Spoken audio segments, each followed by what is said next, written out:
Hi friends, ఈరోజు మనం చిప్లోనిగూడెంలో ఉన్నాము.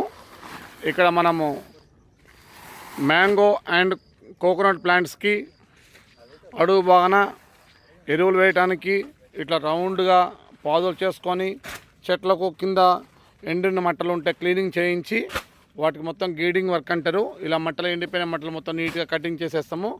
పచ్చుకున్న మట్టలను అనేది ఎట్టి పరిస్థితిలో కొబ్బరి చెట్లకు తీయకూడదు. సో కాబట్టి మనం ఇట్లా ఎండిపోయిన మట్టల్ని ఇట్లా నీట్గా కిందికి వెళ్ళి నీట్గా తీయడం వల్ల చెట్టు అనేది ఇట్లా నీట్గా మొదలు ఊరుతుంది, రౌండ్గా బలంగా వస్తుంది. సో ఇప్పుడు మనకు ఈ ప్లేస్ నుంచి మనకు గొలవలు స్టార్ట్ అవుతాయి. ఇప్పుడు ఈ సంవత్సరం అనేది ఇక్కడ నుంచి ఎటు చూసినా మనకు 3 నుంచి 4 అడుగుల్లో ఎత్తులో గోవలు స్టార్ట్ అవుతాయి. చెట్లు కూడా మంచిగా చాలా బలంగా దృఢంగా ఉంటుంది. వీటికి ఇప్పుడు మనం ప్రజెంట్ ఏం చేస్తున్నామంటే గ్రౌండ్లో అనేది చుట్టుముట్టు తవ్వటం పెట్టిన తర్వాత కూడా ఇట్లా కొంచెం అంత ఎటు చూసినా ఒక పార మందం అనేది ఒక 1/2 ఫీట్ మందంలో మట్టి తీసి మనము ఇప్పుడు ఇక్కడ కాంప్లెక్స్ ఎరువుని ఫిలప్ చేస్తున్నాము. ఇక్కడ వచ్చేసి ఇట్లా కాంప్లెక్స్ ఎరువులు ఇలా ఎరువుల్ని మొత్తం నీట్గా ఫిలప్ చేసేసుకొని చెట్టు మొదట్లో మనం వేయడం జరుగుతుంది.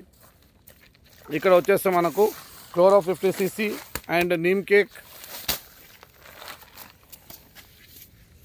మరియు ఇక్కడ వచ్చేసి మనము మహాదన్తో పాటు మైక్రో న్యూట్రియన్స్ను కూడా యాడ్ చేసి ఇక్కడ మనం ఎరువులను అనేది మొత్తం టోటల్గా మిశ్రమం చేయించేసి వాటిని మనం కంప్లీట్గా చెట్లకు మొదలయ్యాలో చూపిస్తాను మీకు నేను. సో ఇక్కడ మేము ఆల్మోస్ట్ ఏంటంటే ఇక్కడ చిన్న గెస్ట్ హౌస్ ఉన్నది సార్ వాళ్ళది. సో ఇక్కడ గెస్ట్ హౌస్ చుట్టూ ఇరుపక్కల వచ్చి టోటల్గా కోకోనట్ ప్లాంట్స్ పెట్టాము. ఈ కోకోనట్ ప్లాంట్స్ను కూడా కింద కాండం తొలచు పురుగు రాకుండా, కొమ్మలు అనేది కోపించకుండా సరైన పద్ధతిలో ఎండిపోయిన మట్టల్ని ఇట్లా నీట్గా క్లీనింగ్ చేయించేసి మొదలు అనేది ఇట్లా గీడింగ్ వర్కింగ్ చేసి పెడతాము. సో కంప్లీట్గా ఇలా అయిన తర్వాత ఇట్లా వచ్చేసి మనకు మొదట్లో ఎరువులు వేసుకుంటాము. అలాగనే చెట్లకు చూసేస్తారు కదా మీరు, ఇట్లా నీట్గా ఇప్పుడు కాతకు వచ్చే స్టేజ్లో ఉన్నాయి. ఈ సంవత్సరం మనం మ్యాంగో ప్లాంటేషన్ని మనం క్రాప్ రావడానికి సరైన పోషకాలు అందిస్తున్నాము. ఇప్పుడు ప్రజెంట్ ఇక్కడ మాకు చిన్న చిన్న చినుకులతో వర్షం పడుతున్నది. ఈ వర్షంలో అనేది మనం ఇట్లా అడుగుబాన ఎరువులు వేయడం వల్ల ఏమవుతుందంటే చెట్టుకు అనేది భూమిని అనేది తేమతోటి ఎరువు అనేది మంచిగా కరిగిపోతుంది. చెట్టుకు కూడా మంచి సారంగా అయి ఎదుగుదలతో పాటు మంచి బలాన్ని పుష్టికరమైన ఆహారంలాగా అందుతుంది. సో ఇట్లానే ఇదే విధంగా కూడా మీ తోటల్లో కూడా, మీ ఓల్డ్ తోటలో అయినా కానీ, మీరు కొత్తగా పెట్టాలనుకున్న తోటల్లో అయినా కానీ, మీకు మెయింటెనెన్స్ వర్క్ కావాలన్నా, ఎరువులు వేయాలన్నా మా దగ్గర అందుబాటులో వర్కర్స్ ఉంటారు. వీటికి కొమ్మ కటింగ్ చేయడానికి, స్ప్రేయింగ్ చేయడానికి అవైలబుల్ అన్ని విధాల మన వర్కర్స్ మా దగ్గర ఉన్నారు. సో కావాలంటే సంప్రదించండి మన యొక్క నర్సరీని, శ్రీ కనకదుర్గ నర్సరీ, పెంబర్తి, జనగామ జిల్లా. సో ఇక్కడ వచ్చేసి ప్రజెంట్ మేము 6 ఎకరాల్లో మ్యాంగో ప్లాంటేషన్ పెట్టాము. ఇవి మేము ఇచ్చిన మొక్కలే. ఈ మొక్కల్ని ఇప్పుడు వచ్చేసి టైం టు టైం మెయింటైన్ చేసుకుంటూ ఈ స్టేజ్లో ఇప్పుడు 3వ ఏట ఇది. ఈ 3వ ఏటలో ఈ మొక్కల్ని ఈ విధంగా డెవలప్ చేసుకొచ్చాము. మేము ఇచ్చిన మొక్కలు వచ్చేసి మనకు కంప్లీట్గా 1 సంవత్సరం 4 నెలల మొక్కలు ఇచ్చాము. సో ఇక్కడ మధ్యలో కూడా కొన్ని మొక్కలు చనిపోయిన మొక్కలను కూడా మళ్ళీ మేము రిప్లేస్మెంట్ ఇస్తాము. వాటికి కూడా ఈ చనిపోయిన మొక్కలు పెడితే ఈ స్టేజ్లో ఉన్నది. ఇది వచ్చేసి దీని వయసు వచ్చేసి ప్రజెంట్ వచ్చి 2 సంవత్సరాలు. Okay, thank you for watching. Subscribe చేసుకోండి మన ఛానల్ని. మీకు ఎటువంటి సహకారం కావాలన్నా మా యొక్క నర్సరీ డిస్ప్లే ఉన్న మా నెంబర్ని కాంటాక్ట్ చేయండి. మీ యొక్క విలువైన సమాచారాన్ని అందిస్తాము. Thank you.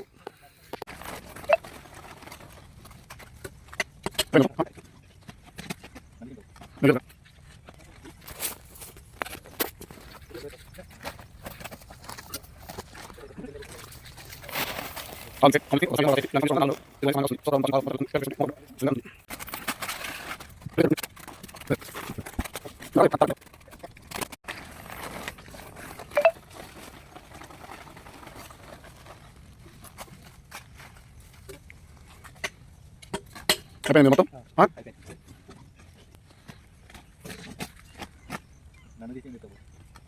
నువ్వు ఇదో కదరా.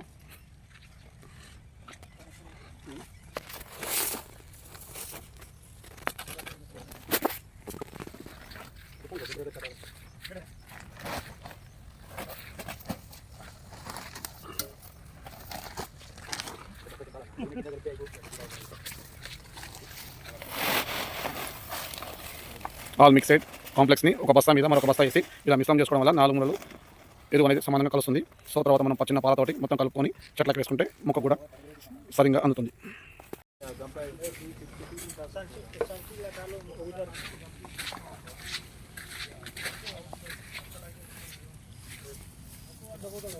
4 పలకలు అనేది మనం ఎరువులు వేసుకోవడం వల్ల ఏంటంటే భూమి సారం ఉంటుంది, వేరు వ్యవస్థ కూడా బలంగా ఉండి ఖాతా దిగుబడి కూడా మనకు అధికంగా వచ్చేస్తుంది. ఇట్లా ఎరువులు వేసిన తర్వాత కూడా మనము ఇట్లా మళ్ళీ క్లోజ్ చేసుకోవాలి. అప్పుడు మందు అనేది ఆవిరిపోకుండా మనకు నీట్గా అనేది వెళ్ళిపోతుంది,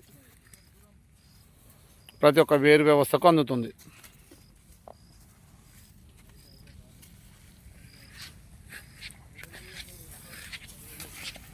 ఇక్కడ ఎక్కువ పడుతుంది, హాఫ్ కేజీ పడుతుంది, హాఫ్ కేజీ మొత్తం వెళ్ళిపోతుంది. పావుకు 4 పాకులు రావాలి, 1 కేజీ మూతలు రావాలి. ఓకే.